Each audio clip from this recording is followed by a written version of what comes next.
सियावर रामचंद्र की जय। राम कथा के रसक तुम भक्त रासुमति धीर। आई सुवासन करिय प्रभु तेज पुंज कपिवीर। लखन सिया रामचंद्र की जय। कल का प्रसंग था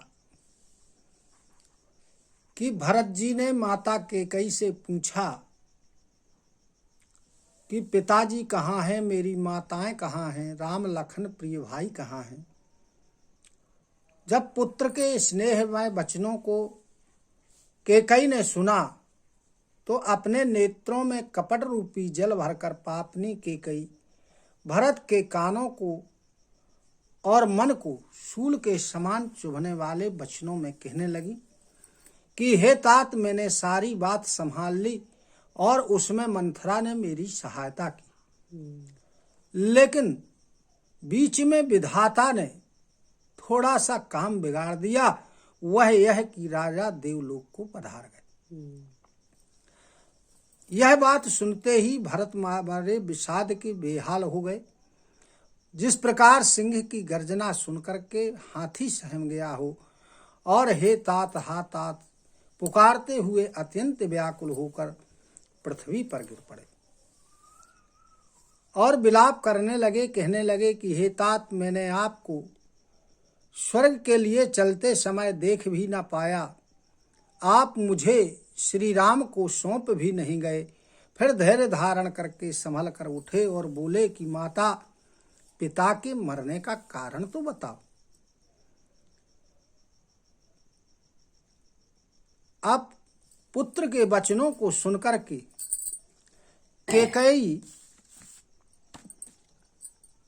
कहने लगी मानो मर्म स्थान को चाकू से चीर कर उसमें जहर भर रही हो। कुटिल और कठोर कैकेयी ने अपनी करनी जो शुरू से की थी वह सब कह सुनाई। अब जब भरत जी ने श्री राम, लक्ष्मण और सीता का वन का जाना सुना तो पिताजी का मरना भूल गए और हृदय में इस सारे अनर्थ का कारण अपने को जानकर मौन होकर रह गए। कैकेयी ने भरत को व्याकुल देखा तो उन्हें समझाने लगी मानो जले पर नमक छिड़क रही हूं। कहने लगी, हे तात, राजा सोच करने के योग्य नहीं है। उन्होंने अपने पुण्य और यश को कमाकर उसका पर्याप्त भोग कर लिया। जीवन काल में उन्होंने जन्म लेने के संपूर्ण फल प्राप्त कर लिए और अंत में वे इंद्रलोक को चले गए। ऐसा विचार करके सोच का परित्याग कर दो और समाज के सहित अयोध्या का राज करो। भरत जी यह सुनकर बहुत ही समझ गए, सहम गए, मानो पके घाव पर अंगार छू गया। उन्होंने धैर्य धारण करके लंबी लंबी सांसें लेते हुए कहा कि अरे पापनी, तूने सभी तरह से कुल का नाश कर दिया है। यदि तेरी ऐसी ही दुष्ट इच्छा थी तो तूने जन्मते ही मुझे मार क्यों नहीं डाला। तू पेड़ को काटकर पत्तों को सींच रही, मछली के जीने के लिए पानी को उलीच रही। यह जो सूर्यवंश है, इस सूर्यवंश में दशरथ जी जैसे पिता, राम लक्ष्मण जैसे भाई, पर हे माता, मुझे जन्म देने वाली माता तू बनी। क्या किया जाए, विधाता से कुछ बस नहीं चलता। अरे कुमति, जब तूने हृदय में बुरा विचार किया उसी समय तेरे हृदय के टुकड़े टुकड़े क्यों नहीं हो गए। वरदान मांगते समय तेरे मन में कुछ भी पीड़ा नहीं हुई। तेरी जीभ गल क्यों नहीं गई, मुंह में कीड़े क्यों नहीं पड़ गए। राजा ने तेरा विश्वास कैसे कर लिया। लगता है विधाता ने मरने के समय उनकी बुद्धि का हरण कर लिया। आगे कहते हैं कि स्त्रियों के हृदय की जो गति होती है, चाल होती है, विधाता भी नहीं जान सके। यह जो स्त्री होती है वह संपूर्ण कपट, पाप और अवगुणों की खान होती है। राजा सीधे, सुशील और धर्मपरायण थे, इसलिए स्त्री के उस स्वभाव को समझ नहीं पाए। संसार में जीव जंतुओं में ऐसा कोई नहीं है जिसे रघुनाथ जी प्राणों के समान प्रिय ना हो। वे भी श्री रामचंद्र जी तुझे अहित करने वाले लगे। तू कौन है, मुझे सच सच बता।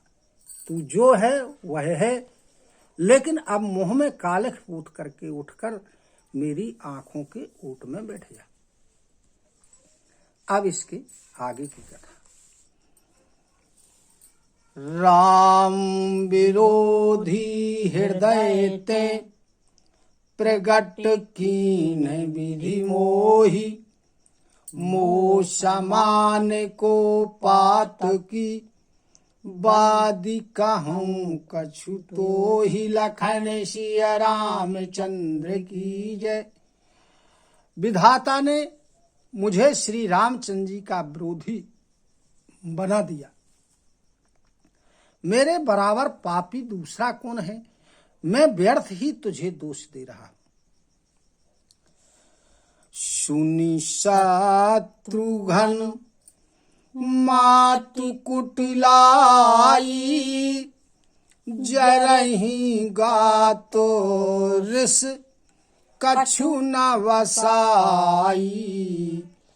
तेहि अवसर कुंवरी तहाई, वसन विभूषण विविध बनाई।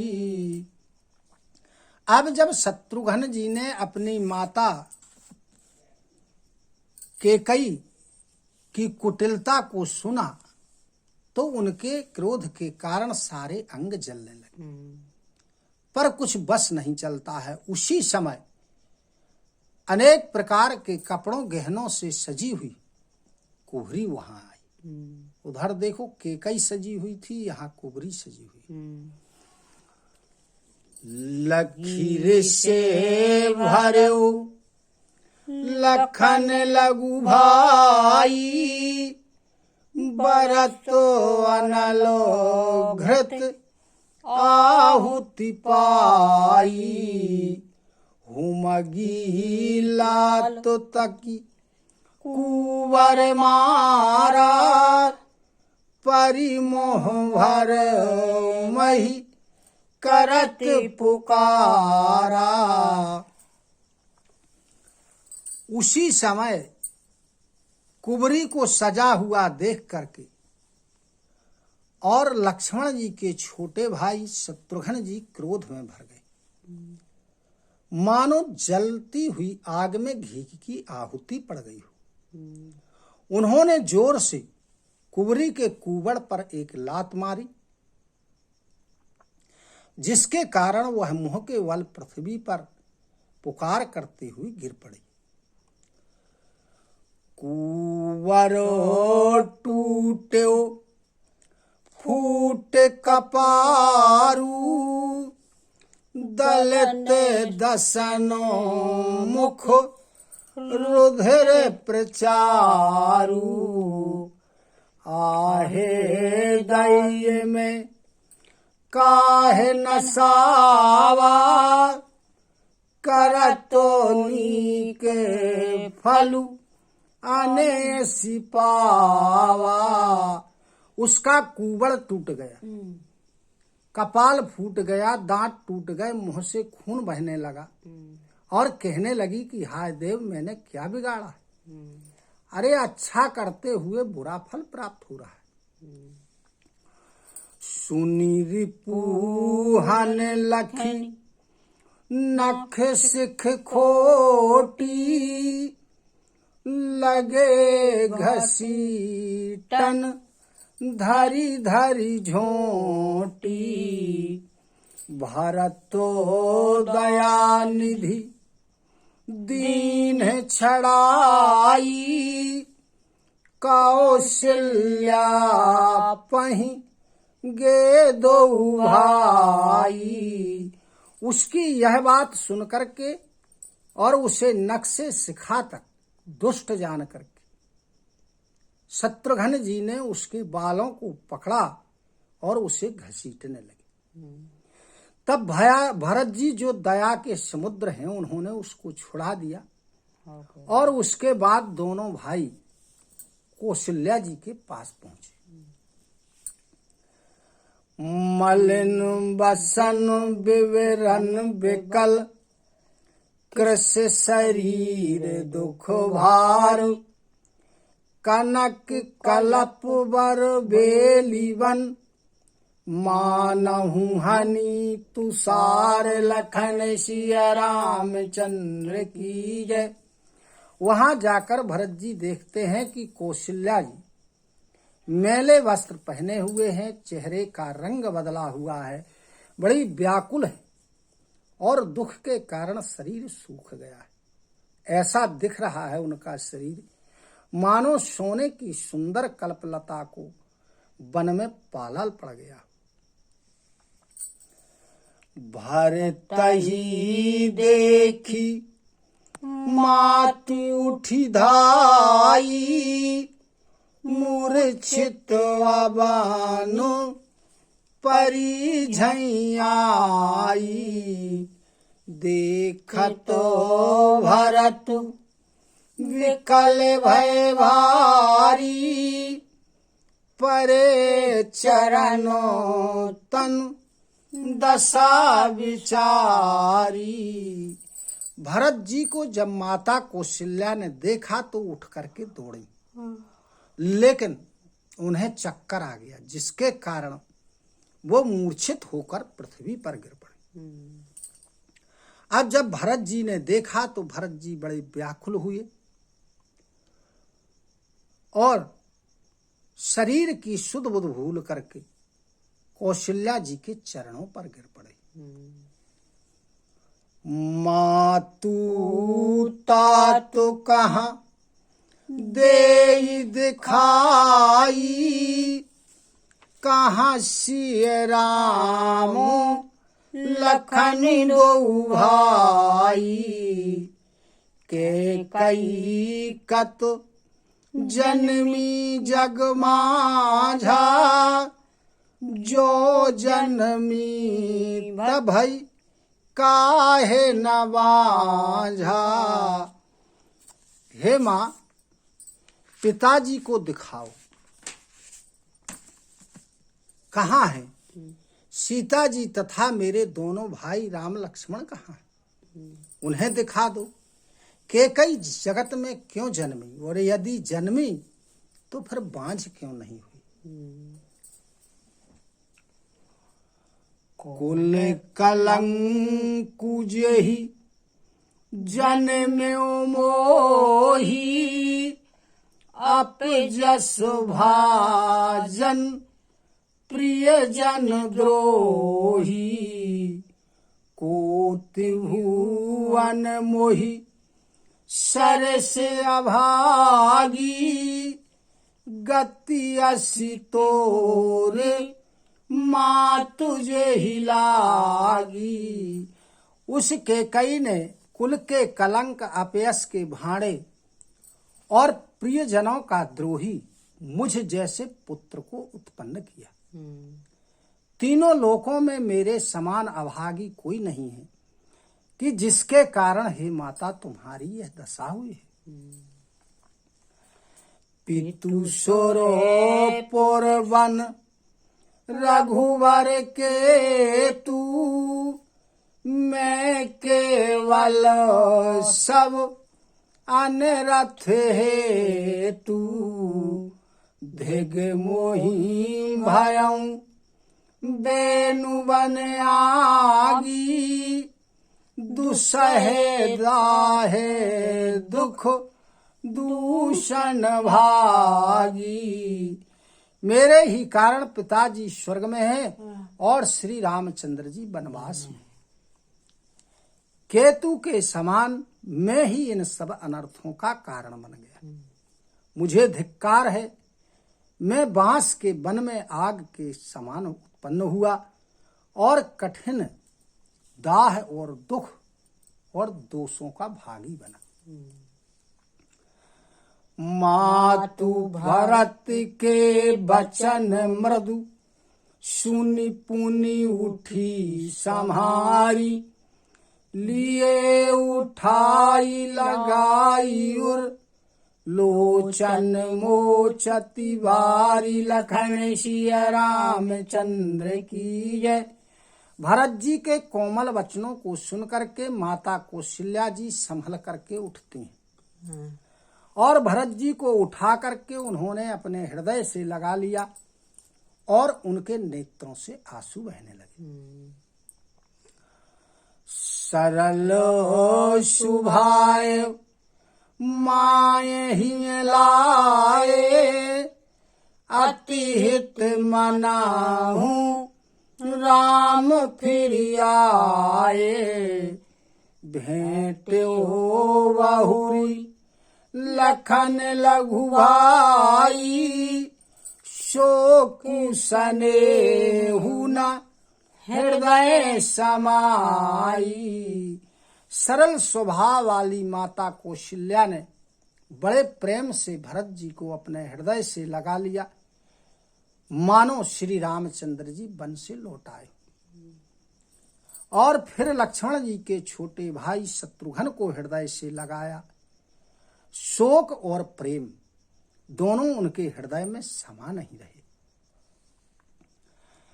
देखी सुभाऊ कहत सब कोई, राम मातु अस काहे न होई। माता भरतु गोद बैठारे, आंसू पोंछी मृदु बचन उचारे। कौशल्या जी का यह स्वभाव देखकर सब कोई कह रहा है कि भला श्री रामचंद्र जी की माता ऐसी क्यों नहीं होगी। माता कौशल्या जी ने भरत जी को अपनी गोद में बिठा लिया, आंसुओं को पोंछ करके, और बड़े कोमल वचनों में कहने लगी माता कौशल्या कि आजाहूं बच्चे वाली धीरज धरहु, कुसुमऊ समूझी शोक परिहरहु। जनी मानहु हिय हानि गलानी, कालो करमो गति अघटित जानी। कहने लगी कि हे पुत्र, मैं तुम्हारी बलैया लेती हूँ, तुम धैर्य को धारण करो और बुरा समय जान करके शोक का त्याग करो और अपने मन में कोई गिलानी मत करो। क्यों? क्योंकि जो काल है और कर्म की गति वो अमिट है, ऐसा जान करके और गिलानी मत करो। काहू ही दोषु देहु जनिताता, भामोहि सबो विधि बाम विधाता। जोइते हूँ दुख मोहि जियावा, आजाहूं को जानई काते ही भावा। कहने लगी कि हे पुत्र, किसी को दोष मत दो, विधाता सब प्रकार से मेरा उल्टा हो गया, जो इतने दुख होने पर भी मुझे जिंदा रखे हुए और अब भी कौन जानता है कि अब आगे क्या होने वाला है और विधाता क्या चाह रहा है। पितु आयस भूषण वसन, तात तजे रघुवीर।